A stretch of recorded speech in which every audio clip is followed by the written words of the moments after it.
Hello mayam, ai kuide, ai ki kano thagataba, ai ki blog channel da ai ki mathel thagataba, me kagi mathel thagataba yang kuide, ai leba ki irang su lahi bani na ko, ai na thagat pa jo ai na nungai tawa hai tare, aduna koi ki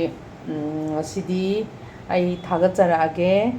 ai ngasidi koi ki matam gi hinjang hai tare ko, matam gi hinjang se ai kangsoi oina thongjara age. Alu ngang lay jare hawai mubi ne adagi kuigi hawai thak kano do kuigi makha mubi maru adagi sina makuzabi hawai thak makuzabi do to sa adagi ngari khra yai jare ni nakopi lay jare ukabi ayai badu adu oina ngaujarage adagi yongchak sina horen sondaram dai da thakjarage aduga yelang di phangakare yelang di phangdre adu kengoi oina leire kengoi jo oina horen thakjarage mayam lebaki irang ne adu hujikti irang su mung nemgre ko manipur gi oina di koigi asiba su lograbani yanaba porakrabani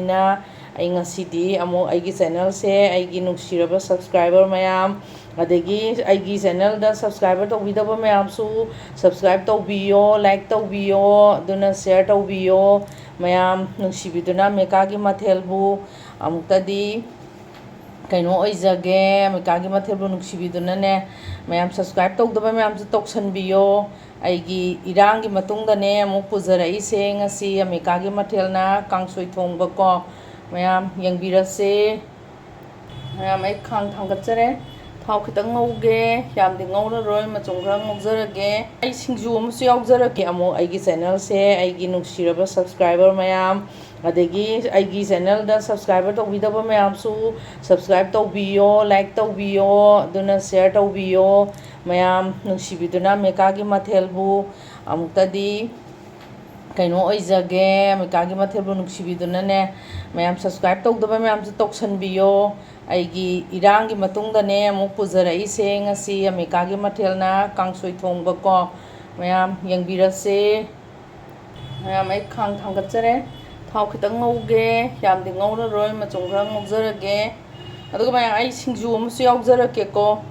mayam singju mimi tawraga mayam maroi mapangdo loi sunaba tawraga phakpai adagi kanguman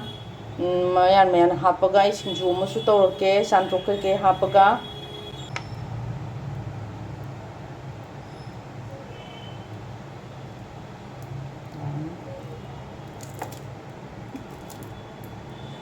ngororoi thaudu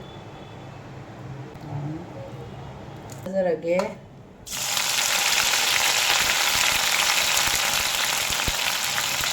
mari ngojare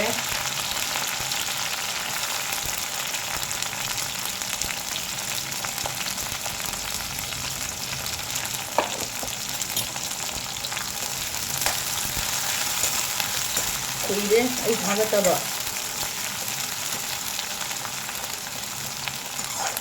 to manipur se yam ware ko manipur se yam ware am nungaite ai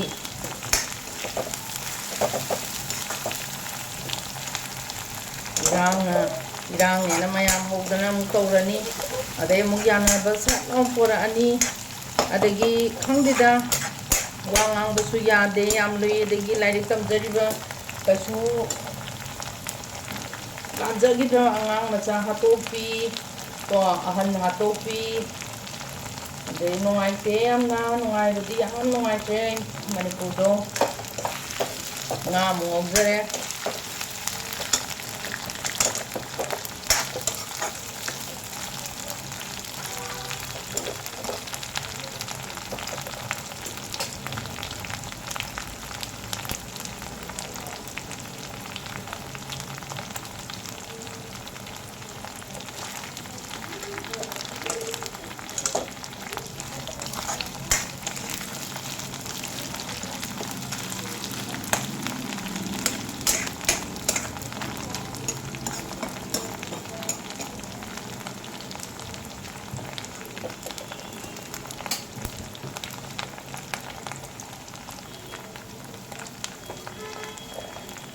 먹어줘야 돼.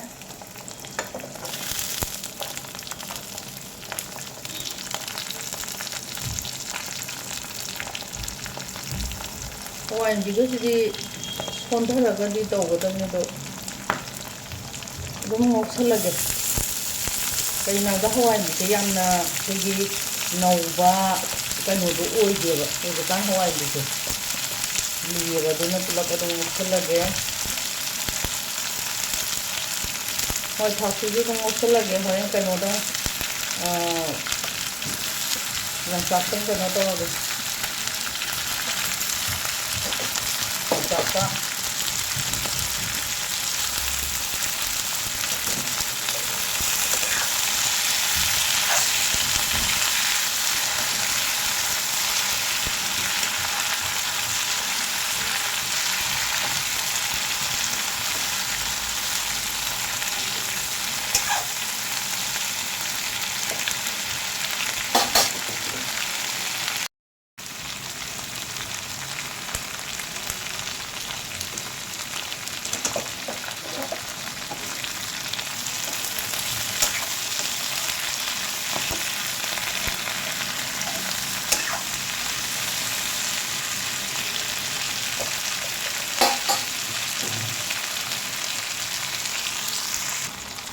ꯃꯍꯤ ꯍꯥꯞꯆꯔꯒꯦ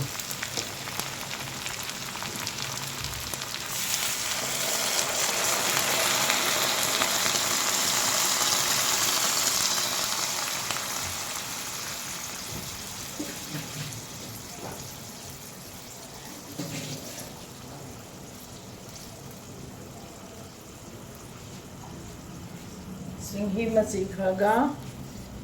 ꯏꯁꯤꯡ ꯈꯔꯒ ꯍꯥꯞꯆꯔꯦ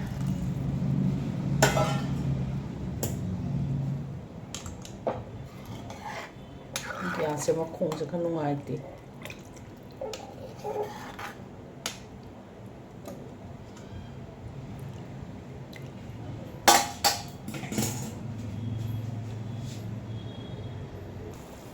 ꯑꯩ ꯁꯧꯒꯠꯂꯛꯑꯦ ꯃꯣꯔꯣꯛ ꯊꯥꯛꯆꯔꯒꯦ ꯃꯣꯔꯣꯛꯁꯦ ꯑꯃꯦꯠꯄꯅꯤ two ꯃꯦꯠꯂꯒ ꯑꯩꯗꯤ ꯃꯦꯠꯂꯒ ꯊꯥꯛꯑꯦ ꯌꯥꯝ ꯊꯥꯛꯑꯣꯏꯗ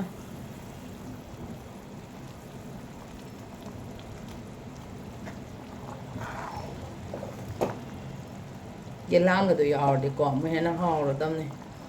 ꯌꯦꯂꯥꯡ ꯐꯪꯍꯧꯗꯦꯕ ꯃꯅꯤꯄꯨꯔꯗ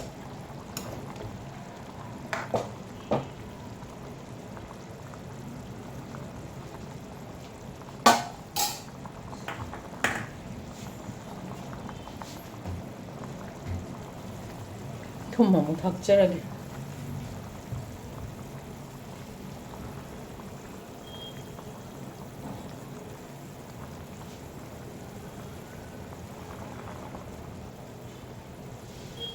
ꯍꯧꯖꯤꯛꯇꯤ ꯊꯨꯝ ꯃꯣꯔꯣꯛꯁꯦ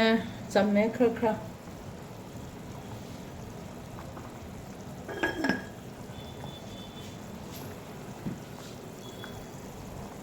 ꯌꯣꯡꯆꯥꯛꯁꯨ ꯊꯥꯛꯆꯤꯜꯂꯒꯦ ꯌꯣꯡꯆꯥꯛ ꯁꯨꯝ ꯃꯅꯝꯒꯤꯅꯤꯗ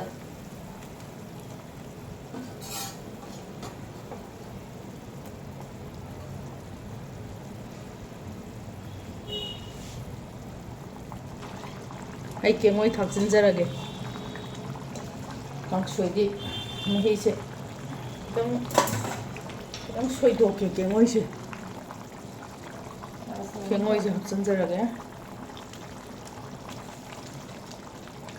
ꯌꯦꯂꯥꯡ ꯀꯦꯡꯉꯣꯏ ꯍꯋꯥꯏ ꯃꯇꯣꯟꯁꯨ ꯍꯥꯞꯅꯤꯡꯕꯅꯤ ꯂꯩꯇ꯭ꯔꯦ ꯍꯋꯥꯏ ꯃꯇꯣꯟꯗꯣ ꯀꯦꯖꯤꯗꯒ ꯑꯣꯜꯂ ꯌꯣꯜꯂꯤꯅꯦ ꯑꯗꯒꯤ ꯇꯤꯜꯍꯧ ꯇꯥꯡꯈꯠꯂꯦ ꯇꯤꯜꯍꯧ ꯇꯥꯡꯈꯠꯂꯦꯅꯕꯨ ꯇꯤꯜꯍꯧ ꯇꯥꯡꯈꯠꯂꯦꯅꯕꯨ ꯃꯔꯣꯏ ꯃꯔꯥꯗꯨꯕꯨ ꯄꯋꯥꯗ ꯀꯌꯥꯅꯣꯅꯦ ꯍꯥꯏꯔꯛꯄꯗꯨꯕꯣ ꯒ꯭ꯌꯥꯟ ꯑꯃ ꯃꯝꯅꯤꯀꯣ ꯃꯅꯤꯄꯨꯔꯁꯤꯁꯨ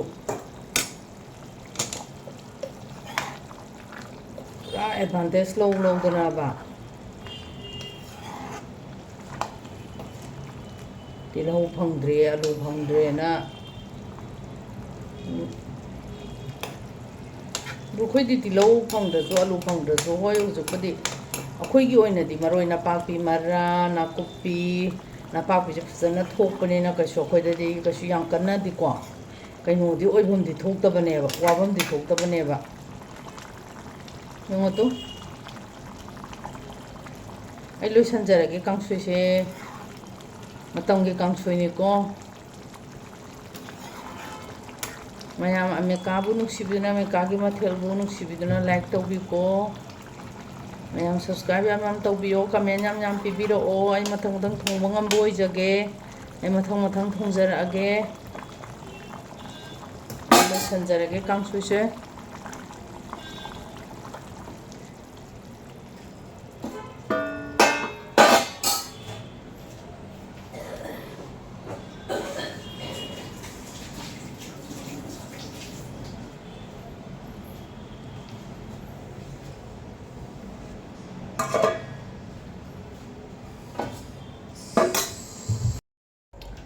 Ai sinjusu loijare mayam America mathel bu nuksibiduna like tawbiyo share tawbiyo subscribe tawbiyo ko ai mathang namba ngamba oijage ko